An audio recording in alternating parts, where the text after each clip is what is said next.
যদি কোনো ন্যাচারাল খাবারের মাধ্যমে সারাদিনের কর্মব্যস্ততার পরেও শরীরে এনার্জি ধরে রাখা যায় এবং প্রোটিনের চাহিদা পূরণ করা যায়, তাহলে ব্যাপারটা কিন্তু আমাদের সবার জন্য অনেক বেশি হেল্পফুল হয়।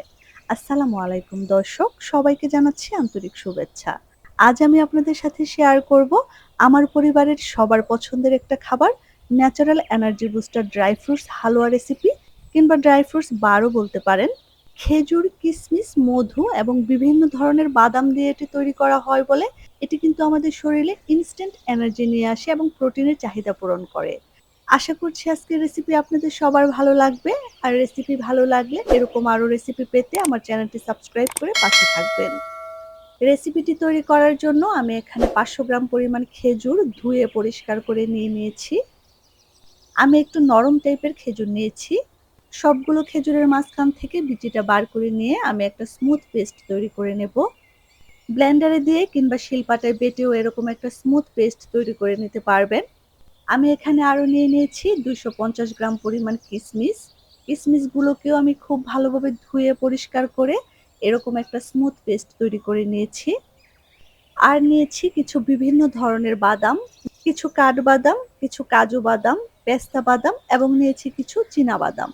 আপনারা চাইলে যেকোনো এক ধরনের বাদাম দিয়েও তৈরি করতে পারবেন, আবার চাইলে আমার মতো বিভিন্ন ধরনের বাদাম মিক্সড করেও তৈরি করতে পারবেন।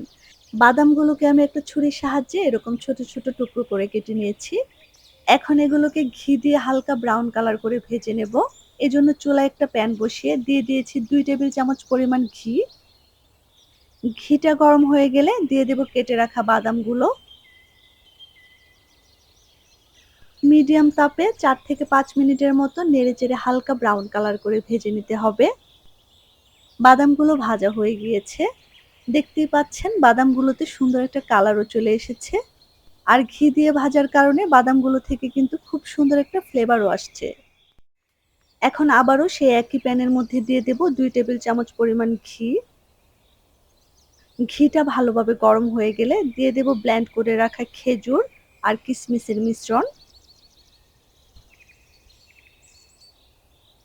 খেজুর আর কিশমিশের মিশ্রণটাকে খুব ভালোভাবে একসাথে মিশিয়ে নিতে হবে। প্রথম দিকে মেশাতে একটু কষ্টকর হলেও আস্তে আস্তে মিশ্রণটা গরম হতে হতে মেশাতে কিন্তু খুব একটা কষ্ট হবে না।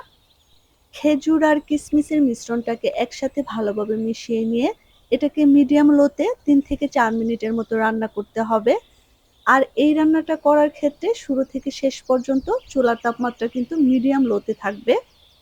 3-4 মিনিটের মতো এটাকে রান্না করে নিয়ে এর মধ্যে দিয়ে দেব 1/4 কাপ পরিমাণ মধু। আমি এখানে কালো জিরা ফুলের মধুটা ইউজ করেছি। আপনারা চাইলে কিন্তু যেকোনো ধরনের মধু এখানে ইউজ করতে পারবেন। দিয়ে দেব আরও 2 টেবিল চামচ পরিমাণ ঘি। এখন নেড়েচেড়ে সবকিছু একসাথে মিশিয়ে নিয়ে এটাকে মিডিয়াম লোতে রান্না করব 8 থেকে 10 মিনিটের মতো। মানে যতক্ষণ না পর্যন্ত মিশ্রণটার মধ্যে একটা আঠালো আর তেলতেলে ভাব আসছে, ঠিক ততক্ষণ পর্যন্ত। 8 থেকে 10 মিনিট পর যখন এর মধ্যে একটা আঠালো আর তেলতেলে ভাব চলে আসবে, মানে যখন এরকম প্যানের গা ছেড়ে দেবে, ঠিক তখনই দিয়ে দিতে হবে আগে থেকে ভেজে রাখা বাদামগুলো। বাদামগুলোকে খুব ভালোভাবে খেজুরের মিশ্রণের সাথে মিশিয়ে নিতে হবে। আর বাদাম দেওয়ার পর কিন্তু এটাকে রান্না করার প্রয়োজন নেই। খুব ভালোভাবে মিশিয়ে নিয়েই চুলা থেকে নামিয়ে নিতে হবে। আমি এটাকে একসাথে খুব ভালোভাবে মিশিয়ে নিয়েছি। এখন এটাকে চুলা থেকে নামিয়ে নিয়ে হালকা ঠান্ডা করে নেব। কারণ গরম অবস্থায় এটা ধরলে হাত পুড়ে যেতে পারে। আমি মিশ্রণটাকে চুলা থেকে নামিয়ে নিয়ে 5 মিনিটের মতো হালকা ঠান্ডা করে নিয়েছি। আমি যেহেতু এটা 2 শেপে তৈরি করব, তাই আমি মিশ্রণটাকে 2 ভাগে ভাগ করে নেব। এক ভাগ এক সাইডে রেখে দিয়ে অপর ভাগ দিয়ে এরকম হাত দিয়ে চেপে চেপে লম্বা একটা রোলের মতো তৈরি করে নেব। এখন চাইলে রোলটাকে আপনারা 1 ঘন্টার মতো ফ্রিজে রেখে তারপরেও কাটতে পারবেন। আর হাতে সময় কম থাকলে সাথে সাথে কেটে নিয়েও বানাতে পারবেন। আমি রোলটাকে এরকম ছোট ছোট টুকরো করে কেটে নিয়েছি এবং কেটে নেওয়া প্রত্যেকটা টুকরো দিয়ে এরকম করে বিস্কিটের শেপ দিয়ে নিয়েছি। এখন প্রত্যেকটা শেপের চারপাশ দিয়ে এরকম করে সাদা তিল লাগিয়ে নেব। এতে করে বারগুলো খেতে অনেক বেশি টেস্টি লাগবে আর দেখতেও অনেক বেশি আকর্ষণীয় লাগবে।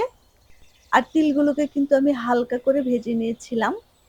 একইভাবে আমি প্রত্যেকটা বারের চারপাশে তিল লাগিয়ে নিয়েছি। এরকম ছোট, ছোট করে লাড্ডু তৈরি করে তারপর তিলের উপর গড়িয়ে নিয়েও তৈরি করে নিতে পারেন। এতে করেও দেখতে কিন্তু অনেক ভালো লাগে। এখন একটা কেক মোল্ডের মধ্যে সামান্য পরিমাণ ঘি লাগিয়ে নিয়ে বাকি অর্ধেকটা মিশ্রণ আমি খুব ভালোভাবে চেপে, চেপে সেট করে নিয়ে এটাকে সেট হওয়ার জন্য ফ্রিজে রেখে দিয়েছিলাম ১ ঘন্টার জন্য। ১ ঘন্টা পর আমি এটাকে ফ্রিজ থেকে বের করে মোল্ড আউট করে নিয়েছি। এটা কিন্তু খুব সুন্দরভাবে সেট হয়ে গিয়েছে। আর ফ্রিজে রাখার কারণে কিন্তু এটা ছুরির সাহায্যে খুব সহজেই কাটা যাচ্ছে। আমি ১ম এ লম্বা, লম্বা টুকরো করে কেটে নিয়েছি। এখন প্রত্যেকটা টুকরোকে কিছু ৩ কোণ আকৃতি এবং কিছু ৪ কোণ আকৃতিতে কেটে নেব। আমি আমার পছন্দ মতো কেটে নিয়েছি। আপনারা চাইলে আপনাদের পছন্দ অনুযায়ী যেকোনো আকৃতিতে কেটে নিতে পারেন। স্বাস্থ্যকর এই রেসিপিটি ছোট বড় সবার জন্য ভীষণ উপকারী একটি খাবার। তাই পুষ্টিগুণে ভরপুর এই রেসিপিটি একবার বানিয়ে ফ্রিজের নরমালে রেখে ২ থেকে ৩ মাসের মতো সংরক্ষণ করে খেতে পারবেন। আর বাহিরে রেখে এটা ১৫ দিনের মতো সংরক্ষণ করা যাবে। আশা করছি আজকের রেসিপি আপনাদের সবার ভালো লেগেছে। আর রেসিপি ভালো লাগলে আমার চ্যানেলটি সাবস্ক্রাইব করে আমার পাশে থাকবেন। আর ভিডিওটিতে একটু লাইক করে দেওয়ার অনুরোধ জানাচ্ছি। ইনশাআল্লাহ দেখা হবে পরবর্তী রেসিপিতে। আসসালামু আলাইকুম।